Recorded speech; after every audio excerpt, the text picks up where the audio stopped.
نحمده ونصلي على رسوله الكريم اما بعد فاعوذ بالله من الشيطان الرجيم بسم الله الرحمن الرحيم رب اشرح لي صدري ويسر لي امري واحلل عقدة من لساني يفقهوا قولي۔ میرے لیے انتہائی خوشی کی بات ہے کہ میں آج آپ سب کے درمیان میں موجود ہوں اور قرآن پاک کی بہت اچھی تلاوتیں سننے کا موقع ملا ہے مجھے۔ میں اندر جب بیٹھی تھی تو آپ سب کی آوازیں، خاص طور پر جو بھی قارئات پڑھ رہی تھیں وہ میں سن رہی تھی۔ اللہ تعالیٰ آپ سب کے علم اور عمل میں برکت ڈالے اور ہم سب کو ان کاموں کی توفیق عطا فرمائے جو اللہ کی رضا کا سبب ہوں۔ اللہ تعالیٰ کا یہ ہم سب پر بہت بڑا احسان ہے کہ اس نے ہمیں قرآن کی محبت دی ہے۔ ہمیں اس محبت اور اس نعمت کی قدر کرنا ہے، اس پر شکر ادا کرنا ہے، اور جس قدر ہم شکر ادا کریں گے اللہ تعالیٰ اور زیادہ نعمت عطا فرمائے گا۔ قرآن مجید ایک ایسا سمندر ہے کہ جس کا کوئی کنارہ نہیں۔ آپ اس میں جتنا بھی غور و خوض کریں، جتنا بھی اس کو پڑھتے جائیں، کبھی بھی یہ دعویٰ نہیں کر سکتے کہ ہم نے اس کا حق ادا کر دیا یا ہم نے اس کو پوری طرح پا لیا۔ اس لیے دوسرے علوم کے برعکس قرآن مجید کا طالب علم مرتے دم تک طالب علم ہی رہتا ہے اور رہنا چاہیے، اور اس کی اس طلب میں کبھی بھی کمی نہیں آنی چاہیے۔ اسے کبھی بھی یہ نہیں سمجھنا چاہیے کہ میں نے کام مکمل کر لیا یا میرا کام ختم ہو گیا۔ اس لیے جن بچیوں نے آج قرآن مجید مکمل کیا ہے ان سب کو میں دل کی انتہائی گہرائیوں سے مبارکباد دیتی ہوں، اور اس کے ساتھ ساتھ ان کو یہ نصیحت کرتی ہوں کہ وہ صاحب قرآن ہونے کا حق ادا کریں اور اس کے ساتھ مرتے دم تک تعلق مضبوط رکھیں، اور جب قیامت کے دن اٹھائی جائیں تو قرآن والوں میں سے اٹھائی جائیں جن کے لیے یہ پکارا جائے پڑھتے جاؤ اور چڑھتے جاؤ، تمہاری آخری منزل یعنی بلندیوں میں آخری منزل وہ ہے جہاں تم آخری آیت مکمل کرو گے۔ اور یہ بھی کہ جس طرح تم دنیا میں پڑھتے تھے اسی طرح اب پڑھو، تو دنیا میں جتنا بھی زیادہ بہترین طریقے سے ہم اس کو پڑھ سکیں اور ٹھہر کے پڑھیں ترتیل کے ساتھ، ورتل القرآن ترتیلا، اور تحسین کے ساتھ یعنی خوبصورت انداز میں، بہترین آواز کے ساتھ، اور منزل اور ٹارگٹ ہمارا کیا ہو کہ یہ میں اس دن کے لیے پڑھ رہا ہوں، میرا آخری سبق اس دن ہے، آج نہیں۔ آج تو صرف ایک منزل کی تکمیل ہوئی، ایک درجہ چڑھے ہیں آپ، ایک حصہ پایا ہے، لیکن اصل حصہ تو وہاں ملنے والا ہے۔ اصل تکمیل کا دن وہ ہوگا جب آپ واقعی اپنی منزل کو پا لیں گے، اور اس کے لیے ابھی بہت ساری جد و جہد کرنی، بہت محنت کرنی۔ عام طور پر جب ہمیں قرآن مجید کا ایک حصہ مل جاتا ہے تو ہم سمجھتے ہیں کہ اب بس کام پورا ہو گیا۔ اسی لیے بہت سے ناظرہ پڑھنے والے جس دن ختم قرآن ہوتا ہے اس دن جب قرآن بند کرتے ہیں تو پھر ساری زندگی نہیں کھولتے، کیونکہ ٹھپا لگ چکا ہے کہ ہم پڑھ چکے ہیں۔ اس کے بعد اگلا درجہ، اگلا مرحلہ، اگلی منزل، اس کی فکر نہیں رہتی۔ تو آپ ان لوگوں میں سے نہ ہوں کہ جن کا ختم قرآن ان کے کام کو، ان کی محنت کو اور اللہ کے اس راستے میں آگے بڑھنے کو ہی ختم کر دیتا ہے۔ ہم نے دنیا میں شہرت کے لیے یا دنیا میں کسی قسم کا اجر پانے کے لیے یہ نہیں پڑھا، ہم نے تو یہ سب کچھ اپنے رب کی رضا کے لیے پڑھا۔ اور جب بھی آپ کو اللہ سبحانہ وتعالیٰ اچھے اور عمدہ انداز میں پڑھنے کی توفیق عطا فرمائے تو دل میں یہ سوچا کریں کہ اس وقت میں اپنے رب کو سنا رہی ہوں تاکہ وہ خوش ہو جائے۔ اگر وہ خوش ہو گیا تو بندے خود ہی خوش ہو جائیں گے، جس سے اللہ تعالیٰ محبت کرتا ہے۔ اس کی محبت اللہ بندوں کے دلوں میں ڈال دیتا ہے. تو اس لیے بندوں کو منزل نہ بنائے، اللہ کی رضامندی اور اس کی ناراضگی کی فکر کریں. اور اس کو جتنا بھی آپ اب اچھا پڑھتے اس سے بھی مزید اچھا پڑھنے کی اور کوشش کریں، کیونکہ یہ اللہ کا کلام ہے اور اس کا سرٹیفکیٹ اور اس کی شہادت اور اس کی گواہی آپ کے لیے کون دے؟ اللہ سبحانہ وتعالی، کہ وہ آپ سے راضی ہو جائے. اس سے بڑا انعام اور کوئی نہیں دے سکتا. جب بندہ اللہ کے لیے پڑھتا ہے اور اللہ تعالیٰ اس سے خوش ہو جاتا ہے تو وہ خوشی پھر انسان کے دل میں بھی سرایت کر جاتی ہے. اس خوشی کے بعد پھر غم نہیں ہوتا، حقیقی خوشی ہوتی. تو انشاءاللہ مجھے امید ہے کہ آپ سب جو محنت اب تک کرتی رہی ہیں اس سے بھی زیادہ آئندہ کرتی رہیں گی، اور اس کو بھولنے والوں میں شامل نہیں ہونا، کیونکہ آپ سب کو معلوم ہے کہ جو لوگ قرآن پاک یاد کر کے پڑھ کے اس کو بھلا دیں ان کی سزا کیا ہے. ایسے لوگ قیامت کے دن کس طرح اٹھائے جائیں گے؟ کیسے اٹھائے جائیں گے؟ اندھے. اور اس وقت وہ کہے گا کہ یا رب لما حشرتنی اعمى وقد كنت بصيرا قال كذلك اتتك آیاتنا فنسیتها وكذلك اليوم تنسى. تو ہم نے اس کو پڑھ کر بھلانا نہیں، اس کو یاد رکھنا ہے.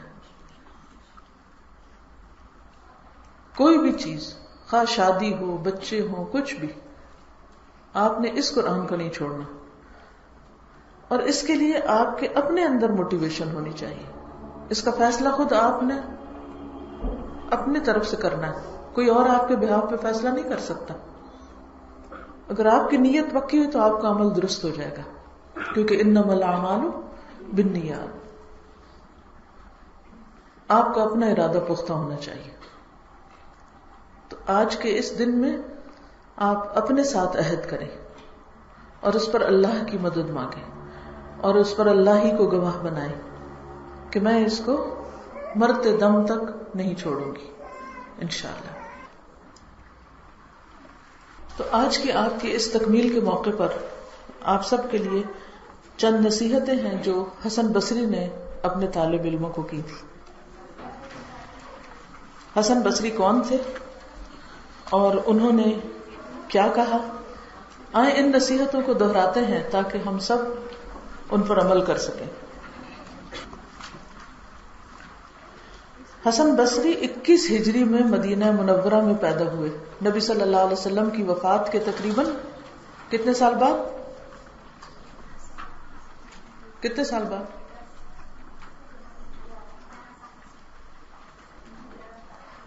سال بعد. آپ کی والدہ ام المؤمنین حضرت ام سلمہ کی کنیز خیرہ تھی. یعنی آپ کی والدہ خیرہ ان کا نام تھا، وہ ام المؤمنین حضرت ام سلمہ کی کنیز تھی. حضرت ام سلمہ نے ہی ان کا نام حسن رکھا تھا. ام سلمہ کون تھی؟ آپ سب طالب علم بیٹھے ہیں، میں صرف آپ کو پڑھاؤں گی نہیں، پوچھوں گی بھی، آپ کا امتحان بھی ساتھ ساتھ ہے. ام سلمہ کون تھی؟ ام المؤمنین تھی. ان کی شادی کس سے ہوئی تھی؟ حضور صلی اللہ علیہ وسلم سے. حضرت ام سلمہ نے ہی ان کا نام حسن رکھا تھا اور انہی کے گھر ان کی پرورش ہوئی تھی. کن کے گھر؟ ام سلمہ کے گھر. اب آپ سوچ سکتے ہیں کہ حسن بصری جو تھے وہ کتنے خوش قسمت تھے کہ نبی صلی اللہ علیہ وسلم کی زوجہ محترمہ نے ان کو پالا تھا، ان کی تربیت کی تھی بچپن میں، حالانکہ وہ ایک غلام خاتون کے بچے تھے. آپ کے والد یسار حضرت زید بن ثابت کے غلام تھے. اب آپ دیکھیں، باپ بھی غلام، ماں بھی غلام، اور بچہ کہاں پہنچتا ہے؟ اس سے کیا بات پتہ چلتی؟ کہ غلامی کسی کے آگے بڑھنے کے راستے میں رکاوٹ نہیں. جب تک انسان خود اپنی قدر نہیں پہچانتا دوسرے بھی نہیں پہچانتے. اگر آپ خود ساری زندگی مسکین بنے رہیں گے اور اس پریشانی میں رہیں گے کہ میں غلام کی اولاد ہوں اور میرا جینے کا کوئی حق نہیں، یا مجھے پڑھنے کا حق نہیں، یا مجھے آگے بڑھنے کا حق نہیں، تو پھر آپ زندگی میں کچھ بھی نہیں کر سکتے. بچپن سے ہی حسن بصری کا تمام امہات المومنین کے گھروں میں آنا جانا تھا. یعنی صرف ام سلمہ نہیں بلکہ ساری امہات المومنین کے عمل کو نبی صلی اللہ علیہ وسلم کے گھرانے کو دیکھنے والے تھے. اس سے پتہ چلتا ہے کہ ایک بچے کی تربیت کیسے گھر میں ہوئی، کیسی فضا میں ہوئی، کیسی کیسی نیک ہستیوں سے ان کا واسطہ پڑا. کیونکہ عمل کا سبق سب سے بڑا سبق ہوتا ہے. علماء کتابوں سے تیار نہیں ہوتے. علماء علم کے ساتھ ساتھ جو ان کی صحبت ہوتی اور ان کے آس پاس کا ماحول ہوتا ہے اس کا ان پر بہت گہرا اثر ہوتا ہے. بہت سے کبار صحابہ سے آپ نے احادیث روایت کی. کبار کا مطلب ہوتا ہے بڑے بڑے، جن میں عثمان بن عفان، حضرت علی، ابو موسیٰ اشعری، عبداللہ بن عمر، عبداللہ بن عباس، انس بن مالک اور جابر بن عبداللہ شامل ہیں. تو پھر حسن بصری خود کون ہوئے؟ تابعی. شابش، تابعی ہوئے. کیونکہ انہوں نے تعلیم حاصل کی، سیکھا، احادیث روایت کی. کس سے؟ حضرت علی سے سب سے زیادہ متاثر تھے. ہر ایک کی اپنی چوائس ہوتی ہے نا. ان کے تقوی اور اخلاق کا رنگ ان پر چڑھا. کن پر؟ حسن بصری پر. 14 سال کی عمر میں والدین کے ساتھ بصرہ منتقل ہو گئے. یعنی اب جوان ہو گئے اور وہاں سے پھر مدینہ سے بصرہ چلے گئے. وہاں کیا تھا؟ بصرہ کہاں ہے؟ کہاں ہے بصرہ؟ عراق میں. اور وہیں مستقل رہائش اختیار کر لی. اسی نسبت سے آپ بصری کہلائے. وہ اپنے علم اور تقوی، زہد اور استغنا، عالی ہمت، تفقہ اور علم کے اعتبار سے ایک درخشاں ستارہ تھے. ان کی مجلس سے قسم قسم کے لوگ فیض پاتے. یعنی ہر طرح کے لوگ، کوئی خاص طبقہ نہیں، ہر قسم کے لوگ. کوئی حدیث کا علم حاصل کرتا، کوئی تفسیر سے استفادہ کرتا، کوئی فقہ کا درس لیتا تو کوئی فتویٰ پوچھتا، کوئی مقدمات کے فیصلے اور قضاء کے قواعد سیکھتا، کوئی بات سنتا. غرض یہ کہ وہ علم کا ایسا وسیع سمندر تھے جو سب کے لیے کافی ہو جاتا. ایک روشن چراغ تھے جو مجلس اور دلوں میں نور بکھیرتے. امر بالمعروف اور نہی عن المنکر کے سلسلے میں ان کے کارنامے اور حکام اور امراء کے روبرو پوری فصاحت سے اظہار حق کے واقعات ناقابل فراموش ہیں. یعنی ان کی زندگی کے بہت سے ایسے واقعات ہیں جس میں انہوں نے ہر ایک کو بہت اچھی اچھی نصیحتیں کی ہیں. ان کی صرف ظاہری شخصیت ہی جاذب اور خوبصورت نہ تھی بلکہ نہایت فصیح اور بلیغ تھے. یعنی شکل و صورت بھی اچھی تھی لیکن اس کے ساتھ ساتھ ان کی گفتگو کا انداز بہت عمدہ تھا کہ بات دوسروں کو سمجھ آ جاتی تھی، دلوں میں اتر جاتی تھی. دل کے درد سے بات کرتے اور ان کے پر اثر مواعظ دلوں پر اثر کرتے. جب تک آپ بات کرتے وقت آپ کی زبان کے ساتھ آپ کا دل شامل نہیں، اس وقت تک بات میں اثر نہیں ہوتا. قرآن مجید پڑھنے کا معاملہ ہو یا درس دینے کا معاملہ، تو آپ سب طالبات کو میں یہ نصیحت کروں گی کہ جب آپ بات کریں تو سوچیں کہ آپ کا دھیان کدھر ہے. کیا آپ دل سے بول رہے ہیں، سوچ کے بول رہے ہیں، سمجھ کے بول رہے ہیں؟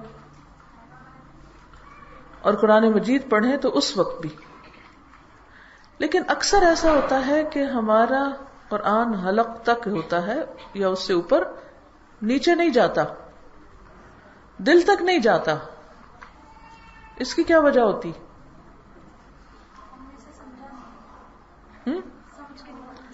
بہت سے لوگ ترجمہ بھی جانتے ہیں، سمجھے ہوئے بھی ہوتے ہیں، پھر بھی اندر نہیں بات اتری بھی ہوتی. کیوں؟ زبان اور دل کا فاصلہ بہت تھوڑا ہے. آپ دیکھیں نا، دل یہاں ہے اور یہاں زبان ہے، ایک بالشت بھی نہیں ہے اگر دیکھا جائے تو. لیکن بعض اوقات یہ فاصلہ سب سے بڑا فاصلہ ہوتا ہے. جتنا یہ فاصلہ کم ہوگا اتنی ہی بات پر اثر ہوگی.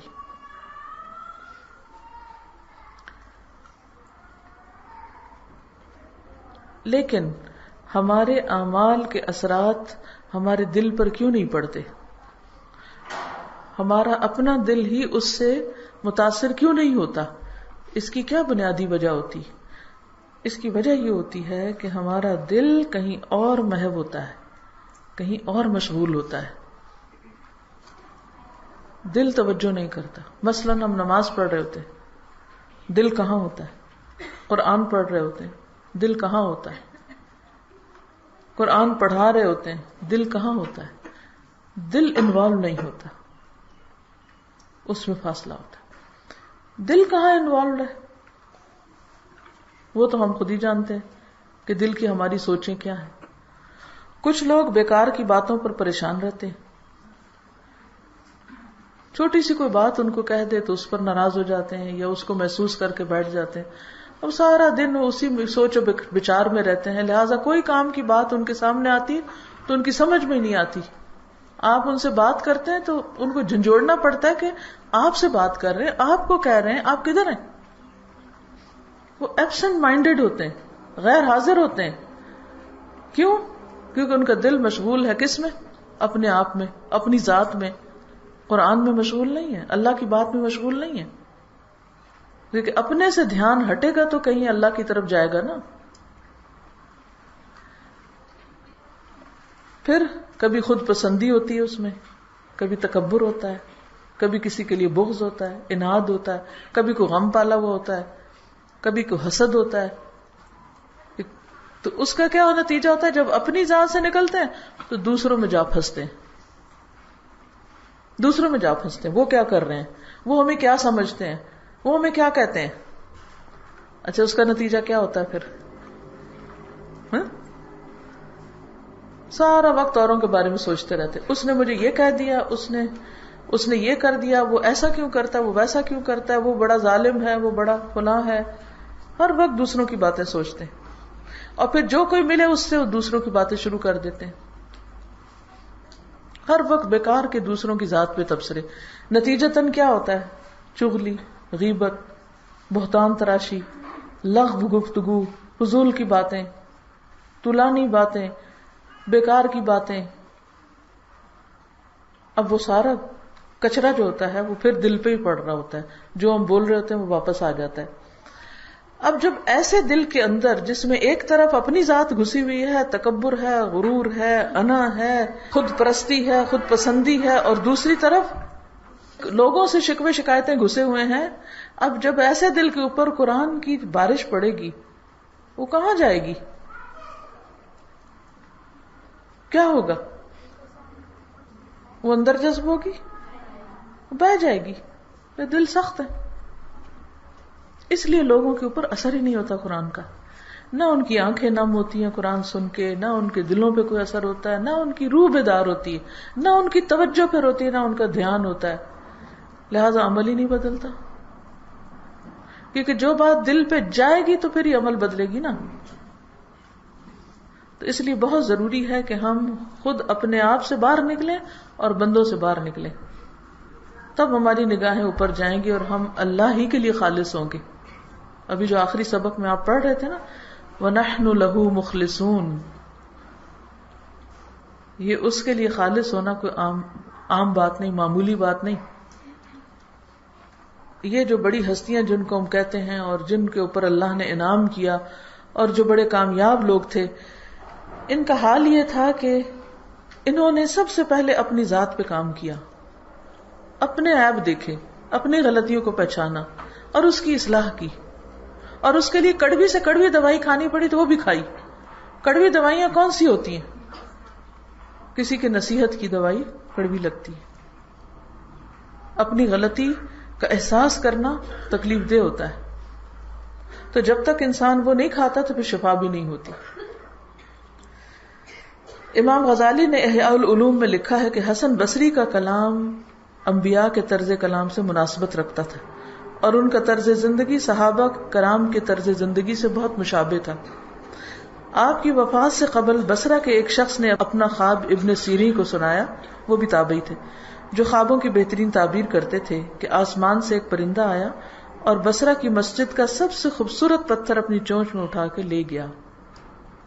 یہ سن کر ابن سیرین نے کہا کہ حسن بصری جیسا صاحب علم و عمل جلد بصرہ سے دار فانی کو کوچ کر جائے گا، یعنی وفات ہو جائے گی، لہذا کچھ ہی دنوں بعد وہ دنیا سے رخصت ہو گئے۔ 60 سال کی طویل مدت انہوں نے دعوت و اصلاح میں گزاری، کئی نفوس کو ان کی وجہ سے ایمان کی حلاوت نصیب ہوئی، اور بکثرت لوگ ان کی تقریروں اور مجلسوں میں شامل ہو کر تائب ہوئے، انہوں نے توبہ کی اپنے گناہوں سے اور درست دین کو اپنایا۔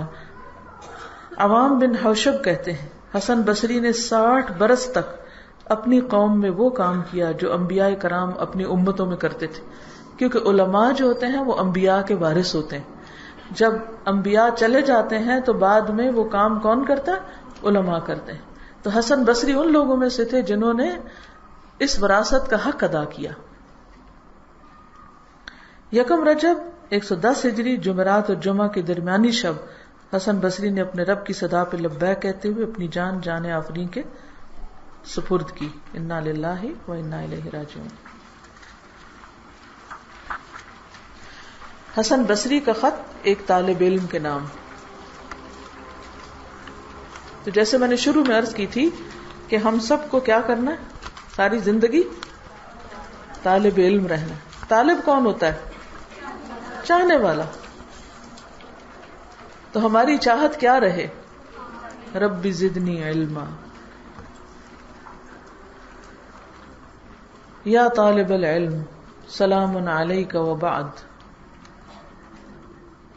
اے طالب علم، علم یاد کرو اور اس کی نگہبانی کرو، کیونکہ علم بھولنا اس کی آفت ہے اور باہمی مذاکرہ اس کی زندگی ہے۔ اگر بھولنے کی بیماری نہ ہوتی تو علماء بہت زیادہ ہوتے۔ اب قرآن مجید کا بھی کیا ہوتا ہے، ایک دفعہ یاد کرنے کے بعد پھر بھولنے لگتا ہے، تو پھر اس کو یاد رکھنا پڑتا ہے نا، بار بار پڑھنا پڑتا ہے۔ تو مذاکرہ یعنی بار بار اس کا ذکر کرنا، باہم دوسروں کے ساتھ مل کے سننا سنانا، ڈسکشن کرنا، یہ علم کا زندہ کرنا ہے۔ قرآن کے ساتھ تعلق کو اپنے اوپر لازم کر لو۔ اللہ کی قسم، اگر تم قرآن پڑھنے کے ساتھ ساتھ اس پر ایمان بھی لے آؤ تو دنیا کے معاملے میں تمہیں بہت غم آئیں گے اور تم بہت زیادہ خوف زدہ رہو گے، مزید یہ کہ دنیا میں بہت رویا کرو گے، اور اسی میں بہتری ہے۔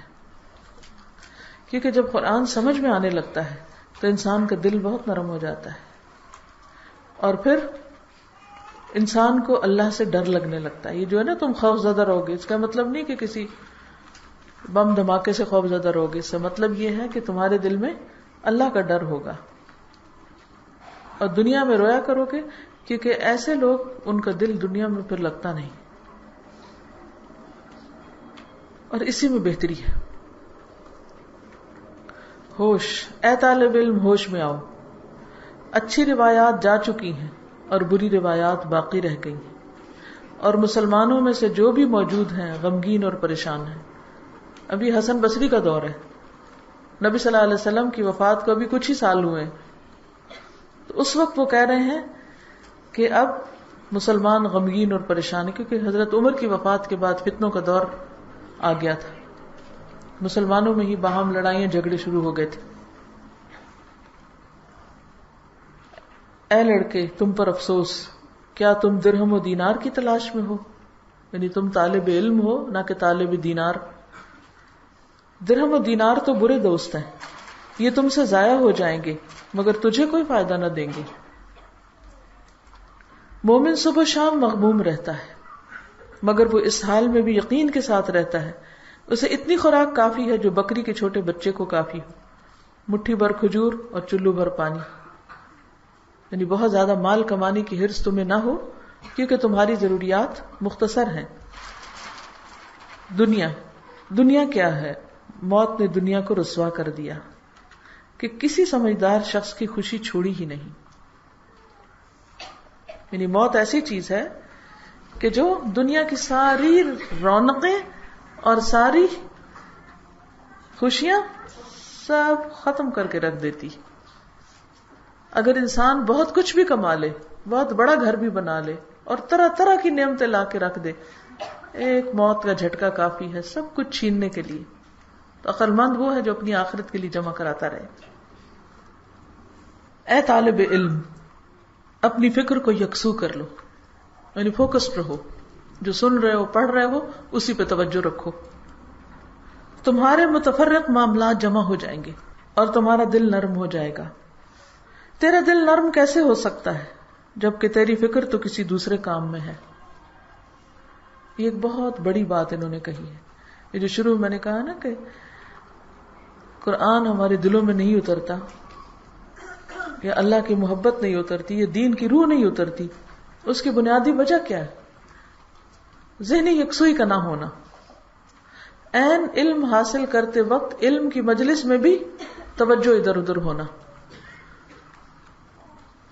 ایسے وقت میں یا کتاب کو دیکھتے ہیں یا استاد کو دیکھتے ہیں. آتے جاتے لوگوں کو دیکھنا یا ادھر ادھر کی چیزوں پہ توجہ کرنا یا کبھی کہیں کچھ اور پڑھنے لگنا، تو پھر یہاں بیٹھنے کا تو مقصد ہی کوئی نہیں. تو انسان کی توجہ کس چیز پر ہے وہ اس کی نگاہوں سے پتہ چلتی کہ اس کا دھیان کہاں ہے. اگر وہ سیکھ رہا ہے جو اس وقت پڑھایا جا رہا ہے تو پھر اس کی نظر کتاب سے نہیں ہٹے گی یا استاد سے نہیں ہٹے گی.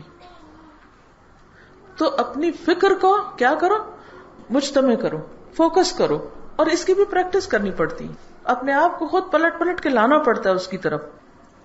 ہر کوئی اپنی مصروفیت ہی کی فکر میں صبح کرتا ہے، اور جو جس بات کو زیادہ اہم سمجھتا ہو اسی کو زیادہ یاد رکھتا ہے. کیا مطلب ہے اس کا؟ کوئی بتائے گا آپ میں سے؟ کیا سمجھ میں آیا؟ کس چیز کو یاد رکھا جاتا ہے؟ جیسے کہ انسان کے دل میں محبت ہوتی ہے والدین کی، مطلب تذکرہ کرتے ہیں ان کو میری ماں یاد آ رہی ہے. اس طرح جب انسان کے دل میں اتنے علم کی محبت ہوگی تو انسان کے علم کا تذکرہ کرتا ہے. بالکل، شابش. یعنی انسان جس چیز کو اہم سمجھتا ہے اسی کو یاد کرتا ہے، اسی کا ذکر کرتا ہے، اسی کا تذکرہ کرتا ہے، اس کی گفتگو اسی کے گرد گھومتی ہے. حقیقت یہ ہے کہ جس نے آخرت کی فکر نہ کی اس کی دنیا کی حیثیت بھی کچھ نہیں، اور جس نے اپنی دنیا کو آخرت پر ترجیح دی اس کی نہ دنیا رہی نہ آخرت رہی. کیونکہ دنیا نے تو جانا ہی جانا ہے، تو آخرت اس لیے نہیں ملی کہ آخرت کی فکر ہی نہیں تھی اس کو، اس نے آخرت کے لیے کچھ کیا ہی نہیں. من کان یرید العاجلۃ عجلنا له فیہا ما نشاء لمن نرید. جو شخص دنیا کی بھلائی چاہتا ہو تو جتنا ہم چاہتے ہیں اس کو جلدی سے دنیا میں دے دیتے ہیں. ٹھیک ہے نا؟ تو اگر ہم دنیا چاہتے ہیں تو دنیا مل جائے گی، لیکن آخرت کے لیے کچھ نہیں رہے گا. پھر عقل مند بنو، غور و فکر کرو. سمجھدار لوگ کہا کرتے تھے کہ دانا شخص کی زبان اس کے دل کے پیچھے ہوتی. عقل مند کی زبان دل کے پیچھے ہوتی، یعنی سمجھ کے بولتا ہے. جب وہ بولنے کا ارادہ کرتا ہے تو اپنے دل کی طرف رجوع کرتا ہے. اگر بات اس کے فائدے کی ہو تو کرتا ہے، اگر نقصان کی ہو تو رک جاتا ہے. جاہل کا دل زبان کے کنارے پہ ہوتا ہے، وہ دل کی طرف نہیں لوٹتا، جو بات زبان پہ آئے بول دیتا ہے. تو اس سے پتہ چلتا ہے کہ ہم صاحب علم ہیں یا نہیں، صاحب عقل ہیں یا نہیں. کیا سیکھا، کیا سمجھا؟ بولے، مجھے پتہ چلے کیا سمجھا. ہاتھ کھڑا کریں. کون ہوتا ہے عقل مند؟ ہاں کرنے سے پہلے غور و فکر اور سوچ کر جائے کہ آیا کہ یہ بات درست ہے یا نہیں. جی ہاں، کچھ کہنے سے پہلے انسان اس کو سوچ لے. اور جی پہلے تولے پھر بولے. شابش، پہلے تولے پھر بولے. بچوں، اللہ تم پر رحم کرے، تم جھوٹی آرزوؤں سے بچو، کیونکہ صرف امیدوں سے کسی کو فائدہ نہیں ملتا، نہ دنیا میں نہ آخرت میں. جھوٹی تمنائیں جو صرف تمنائیں ہوتی ہیں اس سے کچھ حاصل نہیں ہوتا. قرآن کی ہمیشہ نگہبانی کرو. کیا مطلب ہے نگہبانی کرنے؟ یعنی حفاظت کرو، بھولنے نہ دو، اور جو کہتا ہے اس پر عمل کرو. اس کے منع کردہ امور کو پڑھا کرو. اگر وہ تجھے برائیوں سے نہ روکیں تو گویا تم نے اس کو پڑھا ہی نہیں. اگر قرآن تمہیں برائیوں سے نہ روکے تو سمجھو کہ تم نے اس کو پڑھا ہی نہیں. پہنچاؤ، آگے پہنچاؤ. بعض حاملین علم خود زیادہ سمجھدار نہیں ہوتے، اور جان رکھو کہ جسے اس کا علم فائدہ نہ دے اسے اس کی جہالت نقصان دیتی ہے. یعنی دو میں سے ایک چیز ہوگی، یا علم ہوگا یا جہالت. تو اگر آپ کو علم نے فائدہ نہیں دیا تو پھر کیا ہوگا؟ جہالت کا نقصان. اور اس سے پہلے علم کو آگے بھی پہنچانا لازم ہے، کیونکہ بعض لوگ جن کے پاس علم آتا ہے وہ اتنے سمجھدار نہیں ہوتے، لیکن وہ آگے دے دیتے ہیں تو دوسرے اس سے فائدہ اٹھا لیتے ہیں. اے طالب علم، انتہائی اہم بات یہ ہے کہ اپنے معاملات طے کر کے رکھو.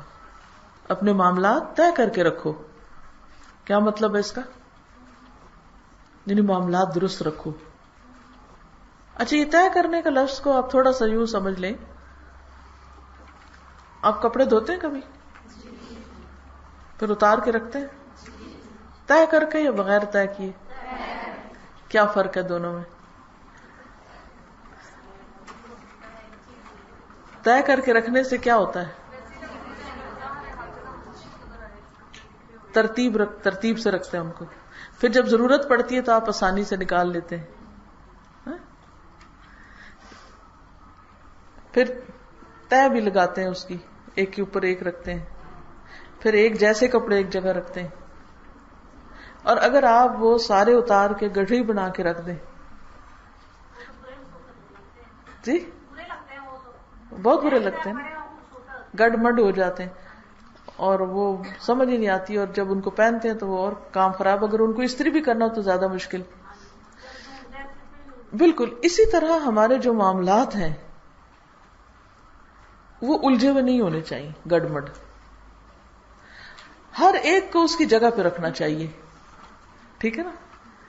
ماں باپ کو ان کے مقام پر، استادوں کو ان کے مقام پر، بچوں کو ان کے مقام پر، بہن بھائیوں کو ان کی جگہ پر. اگر آپ کو ایک چارٹ بنانے کو دیا جائے، ایک نقشہ بنانے کو دیا جائے اور کہا جائے کہ یہ ہیں وہ سارے لوگ جن سے آپ نے معاملہ کرنا ہے، تو آپ ان کو ترتیب سے رکھیں. تو کیسے رکھیں گے؟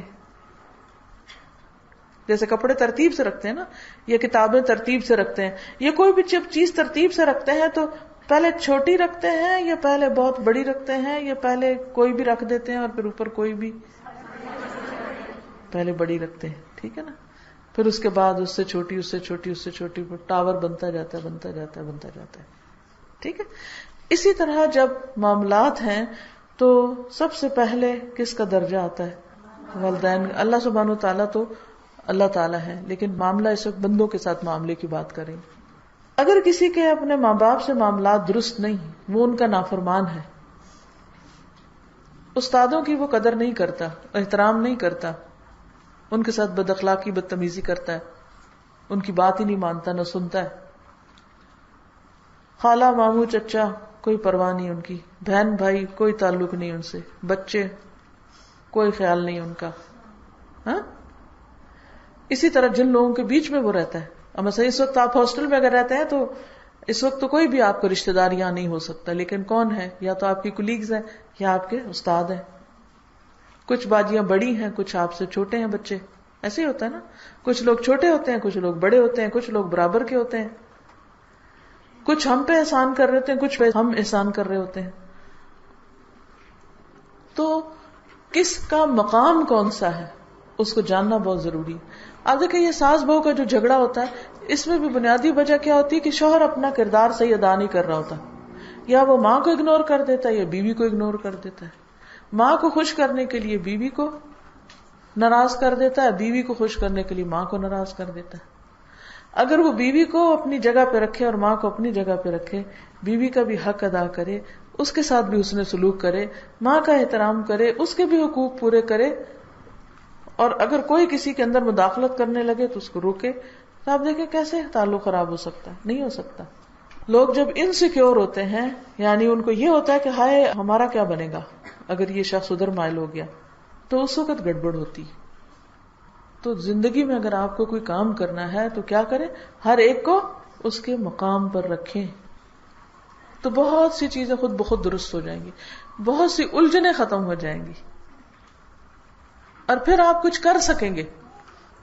خبردار، یقیناً اللہ تعالیٰ جب کسی بندے سے بھلائی کا ارادہ کرتا ہے تو اس کے دل کو غنی اور بے پرواہ کر دیتا ہے، یعنی لالچ ختم ہو جاتی ہے اس کی، اور اس کی تمام اشیاء کو محفوظ رکھتا ہے. اور جب اللہ تعالیٰ کسی سے برائی کا ارادہ کرے تو فقیری اس کے سامنے رکھ دیتا ہے، اس کی آنکھوں سے محتاجی جاتی نہیں، اس کا لالچ ختم ہوتا ہی نہیں، اور اس کے معاملات کو منتشر کر دیتا ہے. وَكَانَ أَمْرُهُ فُرُطًا، کہیں بھی پورا نہیں پڑتا، وہ کچھ بھی نہیں ہو پاتا اس سے.